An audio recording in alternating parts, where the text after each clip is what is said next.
On the vast stage of the human psyche, every relationship becomes a mirror, not only reflecting who we are, but also revealing what we most fear to see. There are connections that transform us without explanation, brief encounters that leave deep imprints, only to vanish into silence, as if they never happened at all. And we are left with questions echoing in the quiet. What happened? How can someone who once felt so close now seem so distant? What invisible force stirs within the soul, enough to make someone think of you, dream of you, carry your presence in the quiet corners of their mind, yet still not take a single step toward you? Carl Jung, with his lucid and fearless gaze into the depths of the human mind, reminded us that we are not driven solely by logic or conscious will. Beneath the surface move older, deeper impulses, forces that guide us, often without our understanding. So when someone remembers you but doesn't reach out, when they long for you in dreams but never knock on your door, it may not be indifference that holds them back, but an inner conflict greater than you can see. The unconscious does not simply store what has been forgotten. It is a living current, shaping our choices, our silences, and the distance we sometimes cannot cross. The unconscious holds more than forgotten memories. It stores unspoken fears, unhealed wounds, and emotions that never found a voice. And these hidden emotions, though silent, can sabotage even the most sincere forms of love. Before we continue with this video, I invite you to pause for a moment and write a single word in the comments: rebirth. Do it as a symbolic act, a quiet but powerful message to your soul. I am ready to release what does not choose me. I am ready to return to myself. Because rebirth is not about starting over from nothing. It's about beginning again from truth. It's seeing yourself through clearer eyes, with more love, with deeper compassion.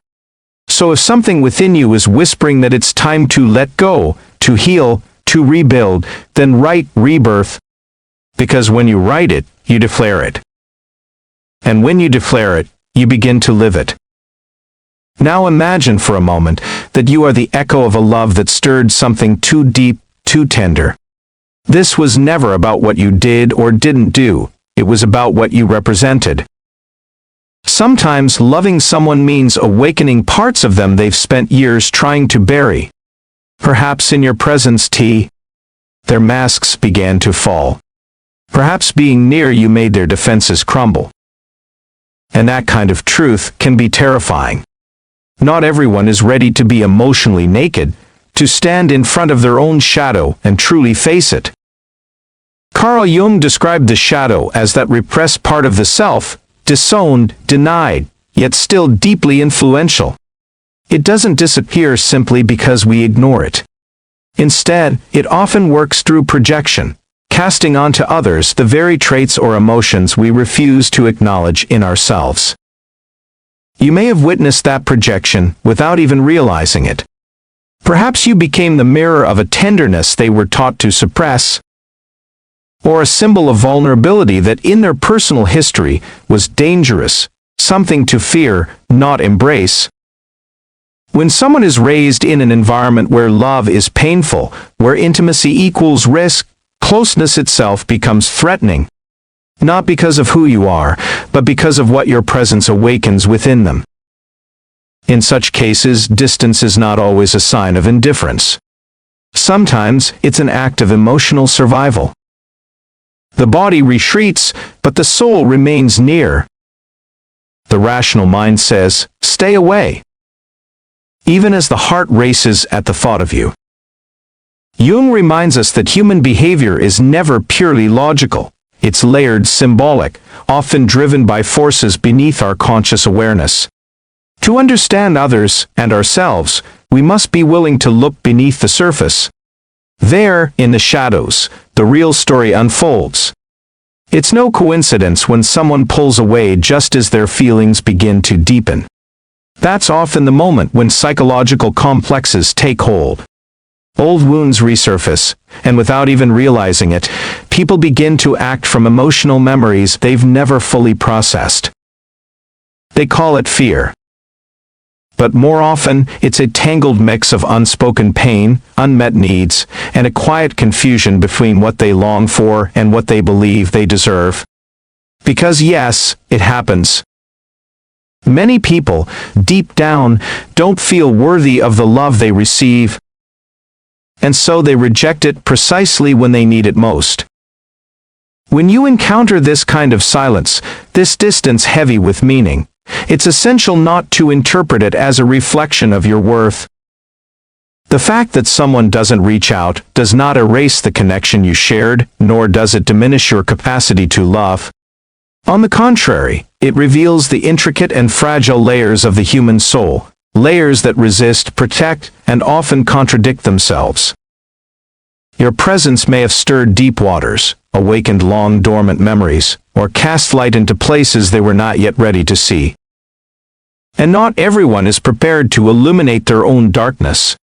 The most important thing to remember is this: even if the other is absent, you are still here, present within yourself, aware of what you've given, and respectful of your own unfolding process.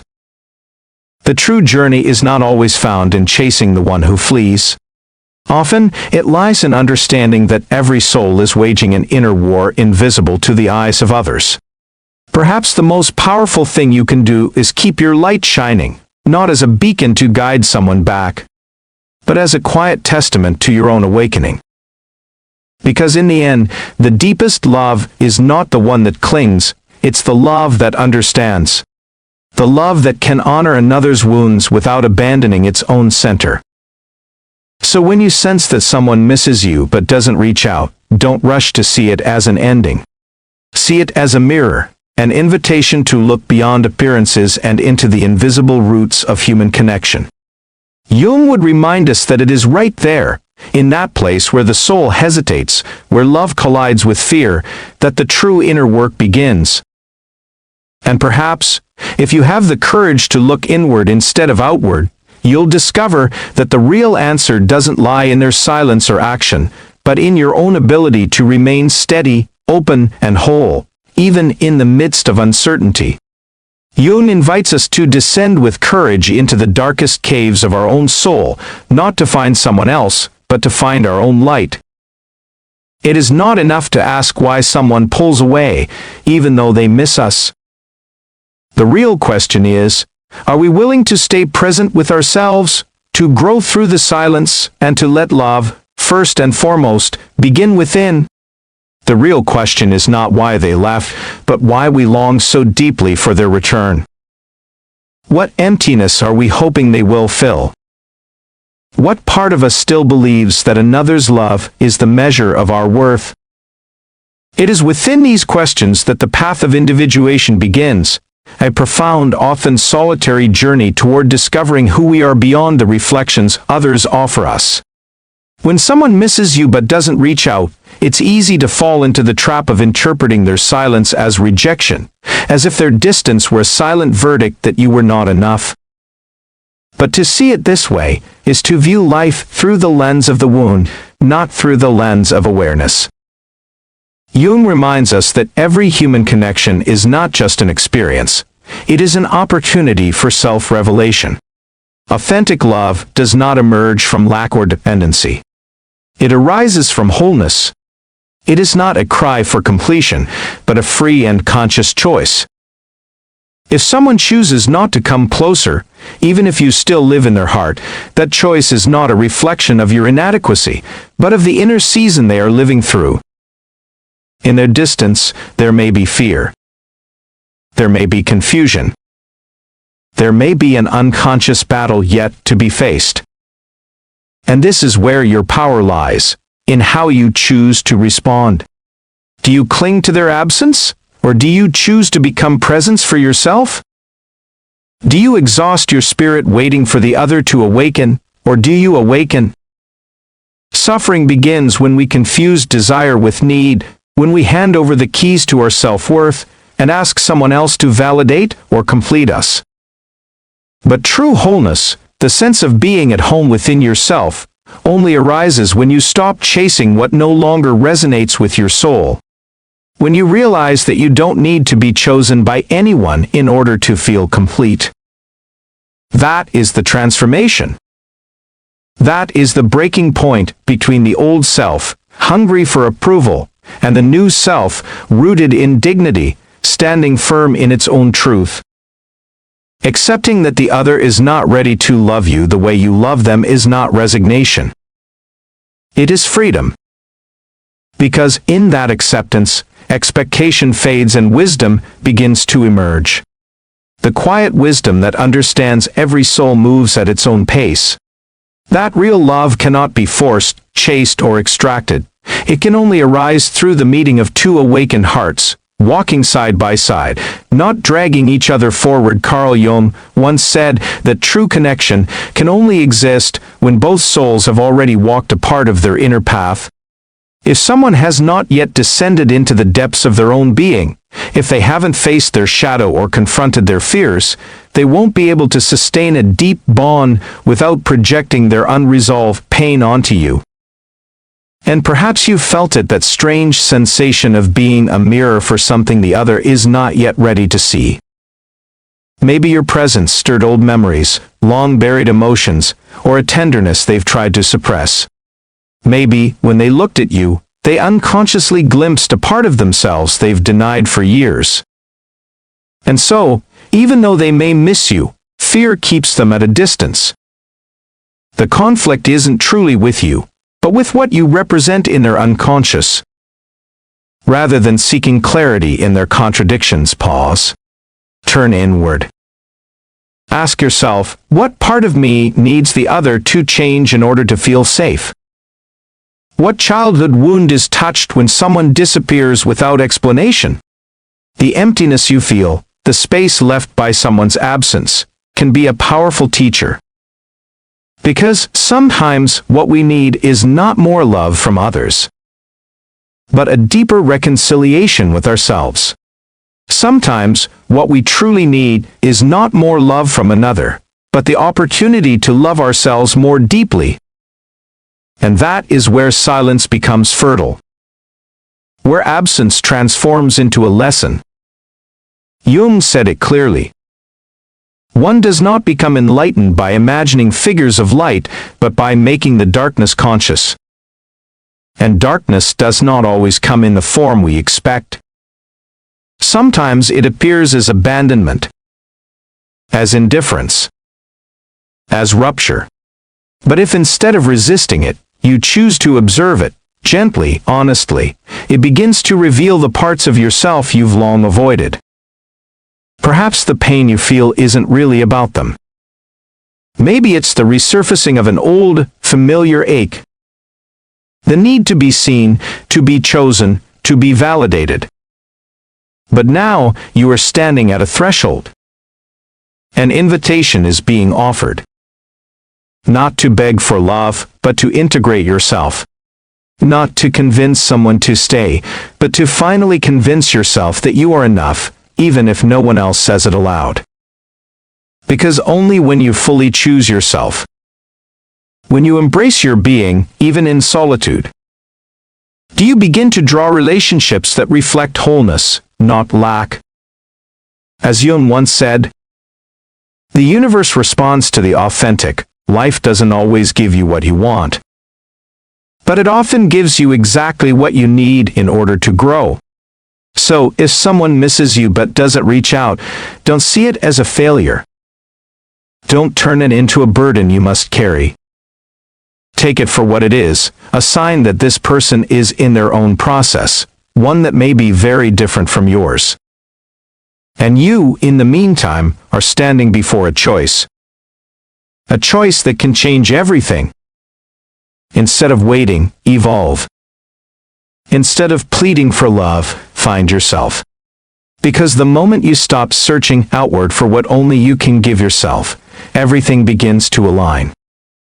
The absence loses its sting and becomes space. Space you now fill with presence, with awareness, with truth. And it's there, in that sacred inner place, that the real meeting happens. Not with the one who turned away, but with the one who has always been there. You. Deep within the psyche dwell scars that time alone cannot heal. Invisible roots, emotional wounds left unresolved. Shape our choices, mold our relationships, and quietly sabotage the very thing we long for most. Genuine intimacy. All of us at some point have felt the impulse to walk away from someone we love. Not because love wasn't real, but because love has a way of unearthing what's been buried for too long. Not because love didn't exist, but because to truly love requires something we are not always ready to give: the surrender of the ego, the unveiling of the soul, the courage to stand emotionally naked. And the fear of rejection rarely announces itself with a clear voice. Sometimes it hides in cold indifference, in stretched-out silences, in subtle excuses. Other times it masquerades as independence, a fierce desire to preserve personal freedom, as if love were a cage.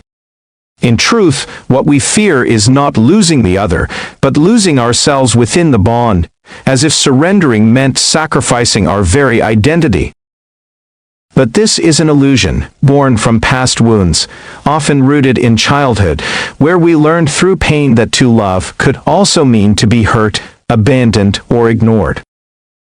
So when someone misses you but does not come closer, when their heart seems to feel but their feet refuse to move, they may be caught in an inner storm they don't yet fully understand.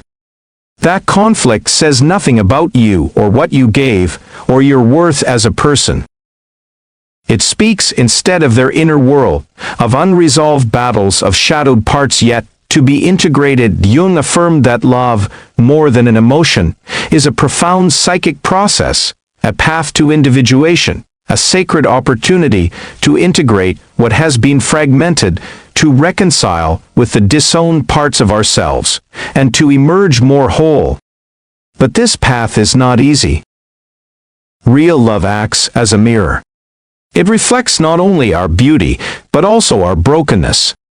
It brings to light our deficiencies, our masks, our contradictions. And not everyone is ready for that kind of reflection.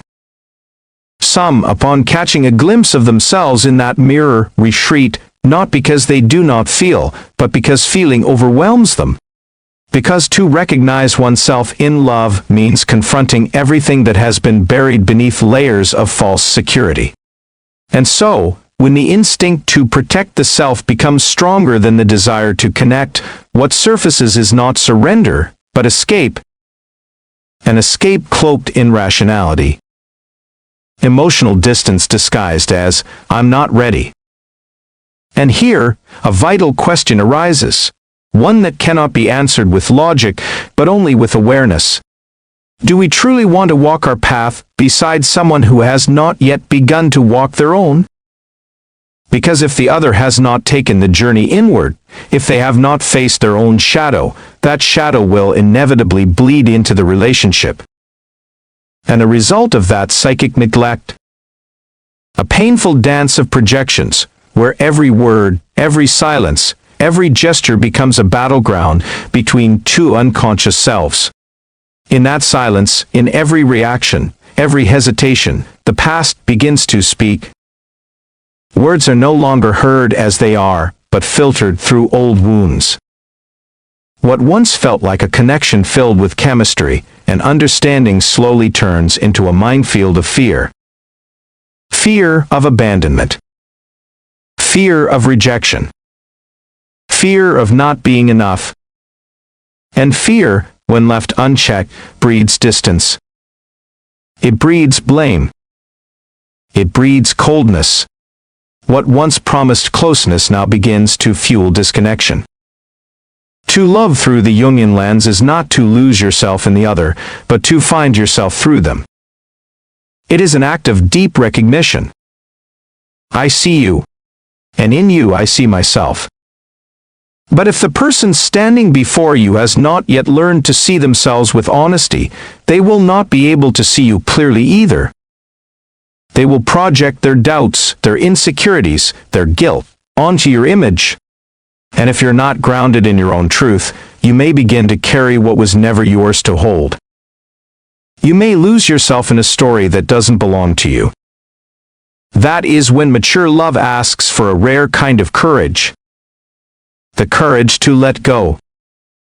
Not with resentment, not with disdain, but with compassion and firmness, because you cannot heal someone who refuses to look at their wound. You cannot drag anyone to the threshold of awakening. Every soul has its own timing, its own rhythm, its own dark night of the soul.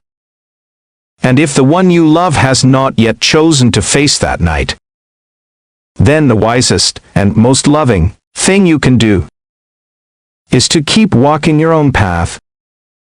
Yes, it may hurt. Distance hurts. Silence hurts. But nothing hurts more than betraying yourself by staying in a place where nothing moves, where the connection becomes a quiet erosion. It hurts more to carry the weight of a relationship that slowly dissolves in the other's evasion. Jung said, the soul needs conflict to evolve. And sometimes that conflict arrives not in words, but in absence. In the pain of not being sought by someone who still holds you in their heart, yet cannot take the step toward you. Even that pain, though, can become alchemical if you let it. If you use it as fire to illuminate your own shadows and fuel your own becoming. So if you've ever felt the need to walk away from someone you loved, or if today you find yourself waiting for a return that never comes, do not blame yourself. Don't seek answers in places where only confusion lies. Return to yourself. Recognize yourself. Embrace yourself. Because only those who have truly seen themselves can look at others without fear. Only those who have integrated their own contradictions can love without conditions. And only those who have walked through their own labyrinth can offer a relationship that feels like a true home for the soul. When someone misses you but does not reach out, what you're witnessing is not a lack of feeling, but an internal limitation, one they have not yet named or overcome. It's not always that they don't want to be with you. Sometimes they simply can't hold the kind of deep, conscious connection you deserve, not yet. The contradiction between what they feel and what they do is not a sign of indifference. It is the mark of an inner conflict. And this is where many lose themselves. They believe they must do more, give more, try harder. As if love were something to be earned through effort and sacrifice. But love is not a battle to be fought. It is not something to chase or prove. It is something to share, freely, honestly, and from a place of wholeness. You are not here to fill the empty spaces someone else has not yet learned to name. When we fall into the belief that we are responsible for awakening another's capacity to love, walking through a quiet minefield of expectations. We try to become emotional saviors, mirrors reflecting light into places where shadow still rules. And in that noble but misguided effort, we risk losing ourselves. This is the point where projection becomes essential to understand. Jung taught that the human psyche, in its deep yearning for wholeness, tends to project onto others what it has not yet integrated within itself.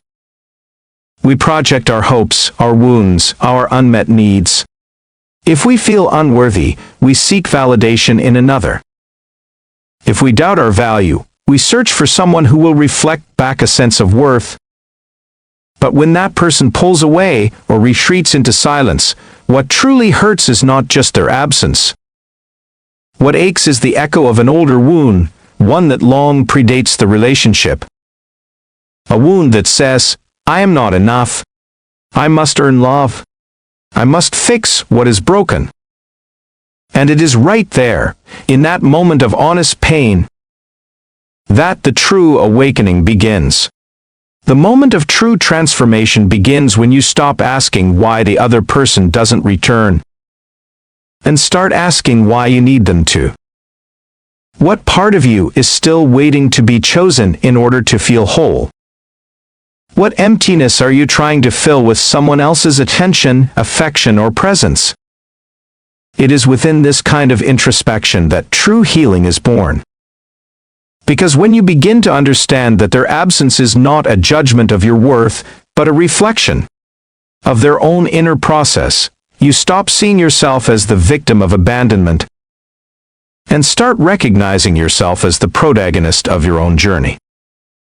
Jung wrote that destiny is not some external force striking us at random.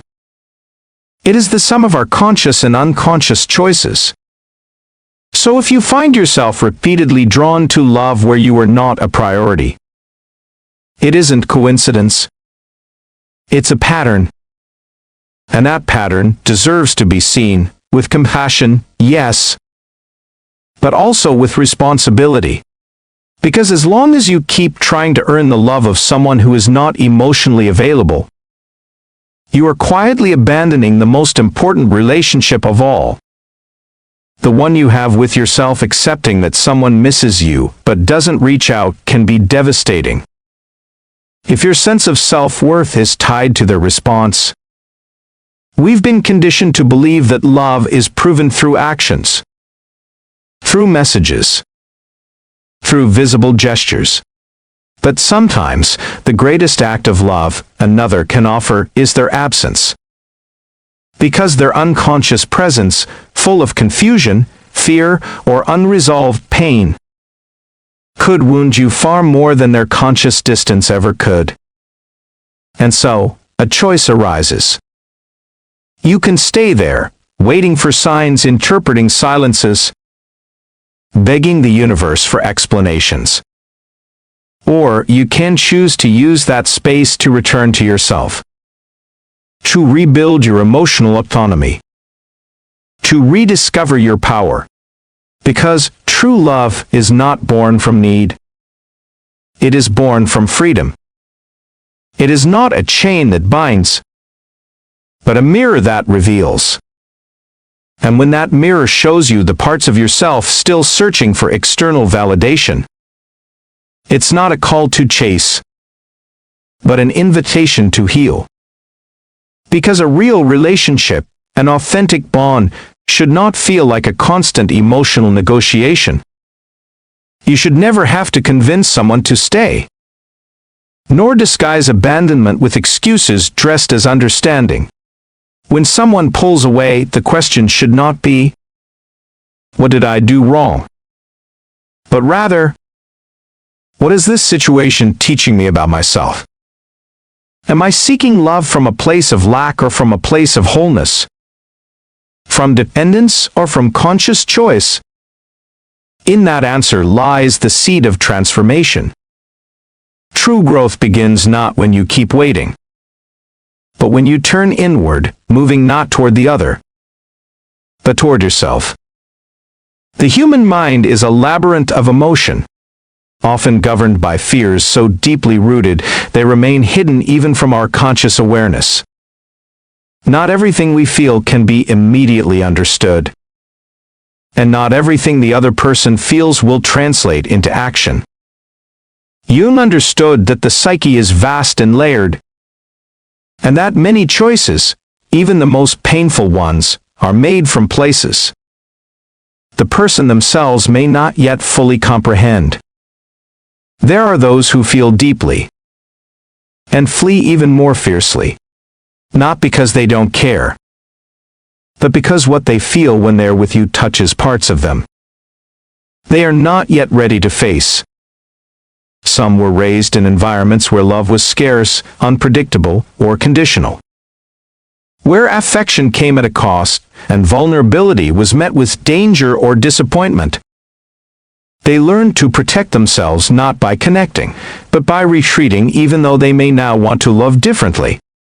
Their internal system still responds with the same old protection mechanisms: silence, detachment, escape. In those cases, love does not feel like a promise, it feels like an alarm. And you cannot turn off that alarm for them. Only they can. When they choose to look inward, to face their shadows with honesty, and to take responsibility for what they feel. So if someone misses you but doesn't reach out, don't see it as a rejection. See it as a mirror. one that reflects how far you've come, and how much more there is within you waiting to be integrated. You are not here to wait for anyone.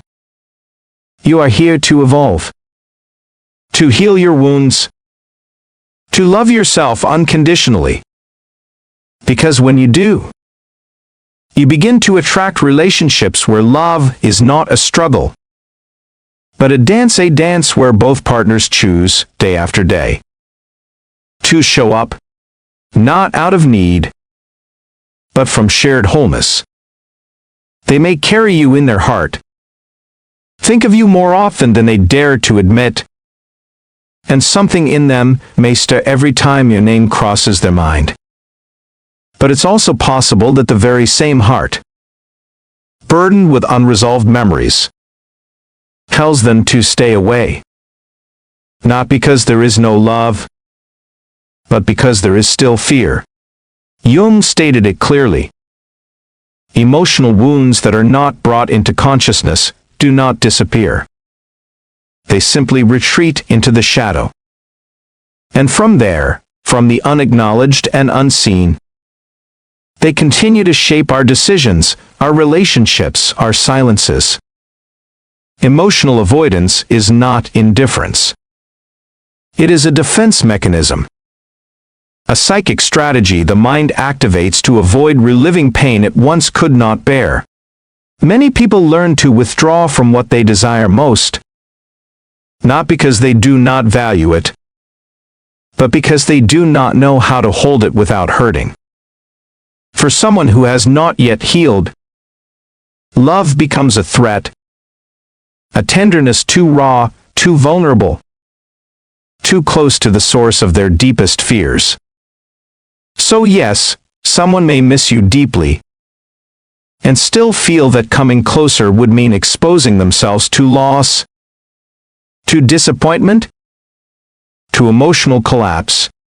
And in those moments, it is not reason that guides them, but instinct. An instinct that tells them distance is safer than intimacy. Sometimes silence is not forgetfulness. It is fear. Fear of repeating a story that has not yet been rewritten. But when this happens, when someone longs for you yet still doesn't take a step toward you, the most transformative question is not, what's wrong with them? But rather, what part of me still needs someone else to come to me in order to feel worthy? What part of you has mistaken love for being chosen, validated, or needed? Because if their absence deeply destabilizes you, if their distance creates cracks that make you doubt your own value, then what's being illuminated is not only their fear, but also your own. The fear of not being enough. The fear of not being lovable unless it is proven through another's presence. And right there, exactly there, is where your awakening begins. Jung taught that the path of individuation, the journey toward becoming whole, requires the integration of all our parts, even the most fragile ones, even the parts that seek love from lack. Authentic love does not arrive to rescue you, nor to give you what you have not yet learned to give yourself. True love finds you only when you have already learned to stand firmly in your own truth, without begging for affection, without shrinking to be seen. So if someone misses you but doesn't reach out, it is not an invitation to chase, nor a puzzle to solve. It is an opportunity, a call to return to yourself, to ask with honesty, from where am I loving? From freedom, or from emptiness? When you stop needing the other to confirm what you should already know within yourself, your energy shifts. Something within you aligns. You no longer wait anxiously for a message that never arrives. You no longer interpret silence as a verdict on your worth. Because you finally understand. Their process is not your responsibility. It is not your mission to push someone into growth, nor to convince them to stay. Your only task is to choose yourself with firmness, with respect, with love. Because real love does not create doubt or anxiety. It does not rely on games or strategies to avoid pain. Real love is presence. It is clarity. It is a yes, without conditions, without excuses. And the first yes that matters is the one you give to yourself. There comes a moment on the soul's path when letting go becomes an act of wisdom. Not because it doesn't hurt, but because you finally see that to insist on what no longer flows is just another form of self-abandonment. Letting go doesn't mean forgetting. It doesn't mean rejecting the experience. It means understanding that not everything you feel is meant to stay. It means trusting deeply that what is truly meant for you will come without force, without pleading, without struggle. And if someone cannot walk beside you, it is not because you are not enough, but because they have not yet learned how to walk with themselves. Jung affirmed that when we heal our own wounds, we stop attracting those who reflect them. Because the outer world, in many ways, is simply an echo of our internal reality. If you find yourself caught in the repetition of relationships, marked by waiting, ambiguity, or fear of commitment, it is likely that some part of you is still trying to prove your worth through another's love. Until that wound is brought into the light, the pattern will persist. Different faces, but the same lesson. Yet when you dare to look at that wound directly, when you stop chasing and start choosing yourself instead, something powerful happens.